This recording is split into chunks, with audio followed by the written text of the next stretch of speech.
എല്ലാ പ്രിയപ്പെട്ടവർക്കും ക്രിസ്തുയേശുവിൻ്റെ നിസ്തുല നാമത്തിൽ സ്നേഹവന്ദനം അറിയിക്കട്ടെ. ഇന്നത്തെ നമ്മുടെ പ്രഭാത ധ്യാനത്തിനായി വിശുദ്ധ യോഹന്നാൻ എഴുതിയ സുവിശേഷം 11 അധ്യായം 35 മുതൽ 40 വരെയുള്ള വാക്യങ്ങൾ. യോഹന്നാൻ 11 35 മുതൽ 40 വരെ. യേശു കണ്ണുനീർ വാർത്തു. ആകയാൽ യഹൂദന്മാർ കണ്ടോ, അവനോട് എത്ര പ്രിയമുണ്ടായിരുന്നു എന്ന് പറഞ്ഞു. ചിലരോ, കുരുടൻ്റെ കണ്ണ് തുറന്ന ഇവനെയും മരിക്കാതാക്കുവാൻ കഴിഞ്ഞില്ലയോ എന്ന് പറഞ്ഞു. യേശു പിന്നെയും ഉള്ളം നൊന്ത് കല്ലറയ്ക്കലെത്തി. അത് ഒരു ഗുഹയായിരുന്നു. ഒരു കല്ലും അതിന്മേൽ വെച്ചിരുന്നു. കല്ല് നീക്കുവിൻ എന്ന് യേശു പറഞ്ഞു. മരിച്ചവൻ്റെ സഹോദരിയായ മാർത്ത, കർത്താവെ, നാറ്റം വെച്ചു തുടങ്ങി, 4 ദിവസമായല്ലോ എന്ന് പറഞ്ഞു. യേശു അവളോട്, വിശ്വസിച്ചാൽ നീ ദൈവത്തിൻ്റെ മഹത്വം കാണും എന്ന് ഞാൻ നിന്നോട് പറഞ്ഞില്ലയോ എന്ന് പറഞ്ഞു. കർത്താവിൻ്റെ പരിശുദ്ധനാമം വാഴ്ത്തപ്പെടുമാറാകട്ടെ.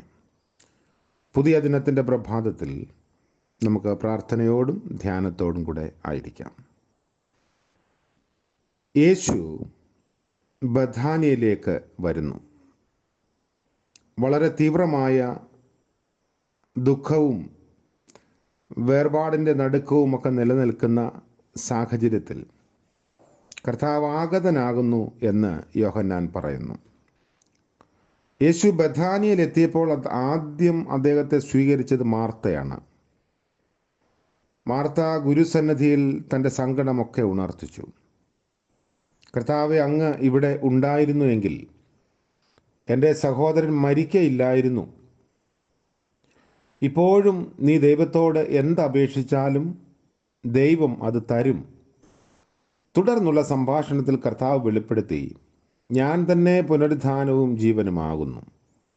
എന്നിൽ വിശ്വസിക്കുന്നവൻ മരിച്ചാലും ജീവിക്കും.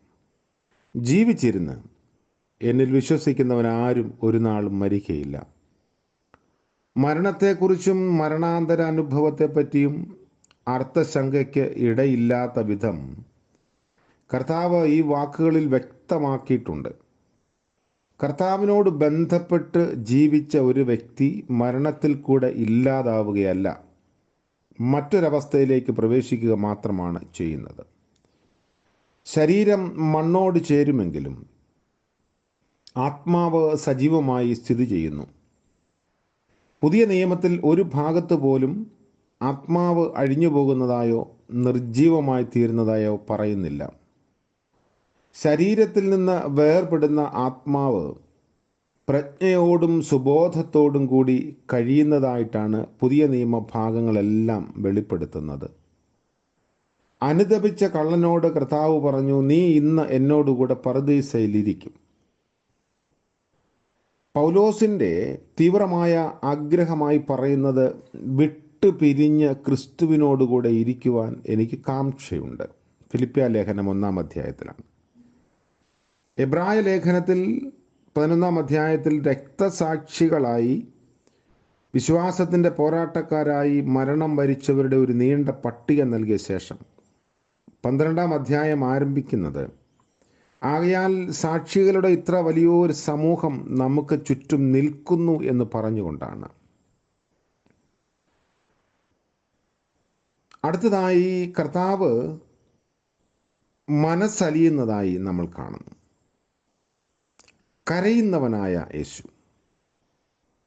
ലാസറിനെ വെച്ചിരിക്കുന്ന കബറിടം എവിടെയെന്ന് യേശു ചോദിച്ചപ്പോൾ, ഇനിയും എന്തിനന്വേഷിക്കണം? മരിച്ചിട്ട് 4 ദിവസങ്ങൾ കഴിഞ്ഞു, ശരീരം ചീഞ്ഞ് നാറ്റം വെച്ചിരിക്കും എന്ന് മാർത്ത ഉത്തരം നൽകുകയാണ്. ലാസറിൻ്റെ കല്ലറയുടെ മുൻപിലെത്തിയ യേശുവിൻ്റെ ചേതോവികാരങ്ങൾ സുവിശേഷകൻ സത്യസന്ധമായി രേഖപ്പെടുത്തിയിട്ടുണ്ട്.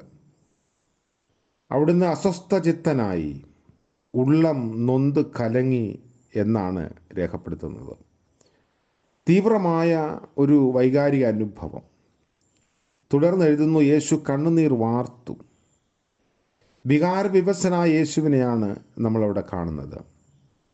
നിർവികാരനോ നിസ്സംഗനോ ആയ യേശു അല്ല. വികാരാധീനനായ യേശുവാണ്. കരയുന്നവരോടുകൂടെ കരയുകയും സന്തോഷിക്കുന്നവരോടുകൂടെ സന്തോഷിക്കുകയും ചെയ്യുന്നവനാണ് നമ്മുടെ കർത്താവ്. യവന സങ്കല്പത്തിൽ പരമമായ ദൈവത്തിന് വികാരങ്ങളൊന്നുമില്ല എന്നാണ് പഠിപ്പിക്കുന്നത്. ഒരുപക്ഷെ വികാരങ്ങൾക്ക് അതീതനെന്ന് പറയാം. എബ്രായ ലേഖന കർത്താവ് പറയുന്നു, നമുക്കുള്ള മഹാപുരോഹിതൻ നമ്മുടെ ബലഹീനതയിൽ സഹതാപം കാണിപ്പാൻ കഴിയാത്തവനല്ല, പാപമൊഴികെ സകലത്തിലും നമുക്ക് തുല്യമായി പരീക്ഷിക്കപ്പെട്ടവനത്രേ നമുക്കുള്ളത്. അവിടുത്തെ പരസ്യ ശുശ്രൂഷയിൽ മനസ്സലിഞ്ഞു എന്ന് വിവരിക്കുന്ന വേദഭാഗങ്ങൾ പലതുമുണ്ട്. കർത്താവിൻ്റെ സവിശേഷമായ ഭാവമാണ് മനസ്സലിവ് അല്ലെങ്കിൽ കമ്പാഷൻ എന്ന് പറയുന്നത്. നമുക്ക് പ്രത്യാശയും ധൈര്യവും നൽകുന്നത് നമ്മുടെ കർത്താവ് നമ്മുടെ അവസ്ഥയിൽ മനസ്സലിയുന്നവനും സഹതപിക്കുന്നവനുമാണ് എന്നുള്ള ബോധ്യമാണ്. നമ്മുടെ അവസ്ഥയും അനുഭവവുമായി താതാത്മ്യപ്പെടുത്തുന്ന കർത്താവ് നമ്മോടൊപ്പമുണ്ടെന്നോർക്കുമ്പോൾ നമുക്ക് പ്രത്യാശയും ധൈര്യവും ലഭിക്കുന്നു. ജീവിപ്പിക്കുന്നതിനായ യേശുവിനെയാണ് പിന്നീട് നമ്മൾ കാണുന്നത്. ലാസറിൻ്റെ കല്ലറയുടെ മുൻപിൽ നിൽക്കുന്നവനായ കർത്താവ് കരഞ്ഞുകൊണ്ട് നിൽക്കുന്ന ഒരു വികാരജീവിയായിട്ടല്ല പിന്നീട് കാണുന്നത്. ജീവൻ്റെ മേലും മരണത്തിൻ്റെ മേലും ആധിപത്യമുള്ളവനായ കർത്താവ് ലാസറിൻ്റെ കല്ലറയെ മൂടിയിരിക്കുന്ന കല്ല് ഉരുട്ടി മാറ്റുവാൻ ആജ്ഞാപിക്കുന്നു. അപ്രകാരം അവർ ചെയ്തപ്പോൾ ഉറച്ച ശബ്ദത്തിൽ പറഞ്ഞത്, ലാസറെ പുറത്തു വരിക. മരിച്ചവർ മൗനതയിലും ഒന്നും അറിയാത്ത അവസ്ഥയിലുമാണെങ്കിൽ എങ്ങനെ ലാസറിന് യേശുവിൻ്റെ ആജ്ഞ അനുസരിക്കാൻ കഴിയും എന്നതൊരു വലിയ ചോദ്യമുണ്ട്. മരിച്ചുപോയവർ സുബോധത്തോടും പ്രജ്ഞയോടും ഇരിക്കുന്നു എന്നതിനേക്കാൾ മരണത്തിൻ്റെ അവസ്ഥയെ മറികടക്കുന്ന സ്രഷ്ടാവിൻ്റെ ശബ്ദം, ആധികാരികമായ ശബ്ദം ഇവിടെ നമുക്ക് മനസ്സിലാക്കാൻ സാധിക്കുന്നു. അതുകൊണ്ട് മരണത്തിൻ്റെ മേൽ അധികാരമുള്ള ദൈവത്തിൻ്റെ ശബ്ദം ഏത് അവസ്ഥയിലും കടന്നു ചെല്ലുന്നതാണ്. ലാസർ അതിൽ ഇങ്ങനെ പ്രതികരിക്കുന്നത് നമ്മൾ കാണുന്നു. ഇറങ്ങി വരികയാണ്. മൃതശരീരം സംസ്കരിക്കുന്ന അവസരത്തിൽ എങ്ങനെ തുണി കൊണ്ട് ചുറ്റിക്കെട്ടി അഴിച്ചു അങ്ങനെ വെച്ചുവോ അതേ അവസ്ഥയിൽ തന്നെയാണ് ലാസർ ആ ഖബറിന് പുറത്തേക്ക് വന്നത്. അതുകൊണ്ട് യേശു കൽപ്പിച്ചു, അവൻ്റെ കെട്ട് അഴിപ്പിൻ, അവൻ പോകട്ടെ. മൃതാവസ്ഥയിൽ കഴിയുന്നു എന്നാണ് പുതിയ നിയമം വിശേഷിപ്പിക്കുന്നത്. പൗലോസ് അപ്പോസ്തലൻ പറയുന്നു, അതിക്രമങ്ങളാലും പാപങ്ങളാലും മരിച്ചവരായിരുന്ന നിങ്ങളെയും അവൻ ഉയർപ്പിച്ചു. രണ്ടാമത്തെ മകൻ അപ്പൻ്റെ വീട്ടിൽ നിന്ന് പോയി മടങ്ങി വരുമ്പോൾ പിതാവ് പറയുന്നത്, ഈ എൻ്റെ മകൻ മരിച്ചവനായിരുന്നു, വീണ്ടും ജീവിച്ചു. അതുകൊണ്ട് വ്യത്യസ്തമായ ജഡത്തിൻ്റെ അഭിലാഷങ്ങൾക്കും മോഹങ്ങൾക്കും അടിമപ്പെട്ടും ജീവിക്കുന്നതും ഒരു തരം മൃതാവസ്ഥയായി കണക്കാക്കാം. അങ്ങനെയുള്ളവരെക്കുറിച്ച് പൗലോസ് അപ്പോസ്തലൻ പറയുന്നു, കാമുകിയായവൾ ജീവിച്ചിരിക്കയിൽ തന്നെ ചത്തവളാകുന്നു. തിമോഥെയോസിന് എഴുതിയ 1 ലേഖനം 5 അധ്യായത്തിൽ. ഏഷ്യ മൈനറിലെ സഭകളുടെ അവസ്ഥയെപ്പറ്റി ദൈവാത്മാവ് വിലയിരുത്തുമ്പോൾ സർദീസിലെ സഭയെപ്പറ്റി പറയുന്നത്, ജീവനുള്ളവനെന്ന് നിനക്ക് പേരുണ്ടെങ്കിലും നീ മരിച്ചവനാകുന്നു. അപ്പോൾ മൃതാവസ്ഥ എന്ന് പറയുന്നത് ഒരു പ്രത്യാശയില്ലാത്ത, ദൈവത്തിൽ നിന്നകന്ന് ജീവിക്കുന്ന ഒരു ജീവിതാനുഭവം കൂടെയാണ്. ഇന്ന് പുതിയ ദിനത്തിൻ്റെ പ്രഭാതത്തിൽ ലാസറിൻ്റെ കല്ലറയുടെ മുൻപിൽ, മനുഷ്യൻ ഉരുട്ടിവെച്ച കല്ലിന് മുൻപിൽ, മനുഷ്യർ അസാധ്യം എന്ന് കരുതുന്ന എല്ലാ ഇങ്ങനെയുള്ള കല്ലറകളിൽ കർത്താവിൻ്റെ സാന്നിധ്യമുണ്ട്. ദൈവത്തിൻ്റെ ആജ്ഞാശബ്ദം ഏത് മൃതാവസ്ഥയെയും മറികടക്കുന്നതാണ്. നമ്മുടെ ജീവിതത്തെ തന്നെ നമുക്ക് പരമേൽപ്പിച്ച് പ്രാർത്ഥിക്കാം.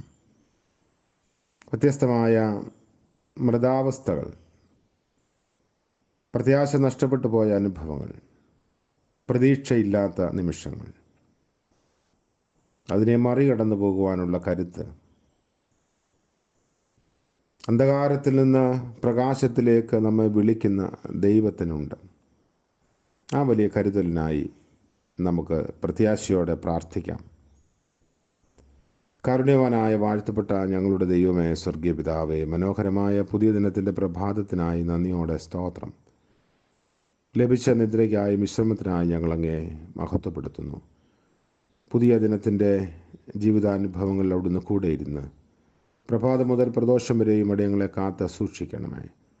പലപ്പോഴും മൃതാനുഭവങ്ങൾ ഞങ്ങളുടെ ജീവിതത്തിൻ്റെ പ്രതീക്ഷകളെയൊക്കെ മൂടി മറച്ച് നിൽക്കുമ്പോൾ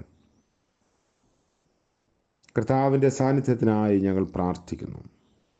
മാർത്തയുടെയും മറിയയുടെയും ഭവനത്തിലേക്ക് വന്ന കർത്താവ് ഇന്നും ജീവിക്കുന്നവനാകിയാൽ സ്തോത്രം. അതുകൊണ്ട് ഞങ്ങൾക്ക് പ്രതീക്ഷയുടെ വാതിലുകൾ തുറന്നു തരണമേ. ഞങ്ങളുടെ അസാധ്യതകളെ മറികടന്നു പോകുവാനുള്ള കൃപയും ബലവും പകരണമേ. ഇന്ന് അങ്ങയുടെ സാന്നിധ്യം അനുഭവിപ്പാൻ ഞങ്ങളെ സഹായിക്കണമേ. ഇന്ന് ജന്മദിനം ആഘോഷിക്കുന്ന പ്രിയപ്പെട്ടവർക്ക് വേണ്ടി പ്രാർത്ഥിക്കുന്നു. വിവാഹ വാർഷികം ആഘോഷിക്കുന്നവർക്ക് വേണ്ടി പ്രാർത്ഥിക്കുന്നു. കരുതലിൻ്റെയും കരുണയുടെയും കൃപയുടെയും മനസ്സലിവിൻ്റെയും തമ്പുരാനായി അവിടുന്ന് വഴി നടത്തിക്കൊള്ളണമേ. യേശു മശിഹയുടെ നാമത്തിൽ പ്രാർത്ഥിക്കുന്നു. ദയവോടെ കേൾക്കുമാറാകണമേ. ആമേൻ. ത്രിയേക ദൈവത്തിൻ്റെ കാവലും അനുഗ്രഹവും സാന്നിധ്യവും കൃപയും നാം എല്ലാവരോടും കൂടെ ഇന്നും എന്നേക്കും ഉണ്ടായിരിക്കുമാറാകട്ടെ. ആമേൻ.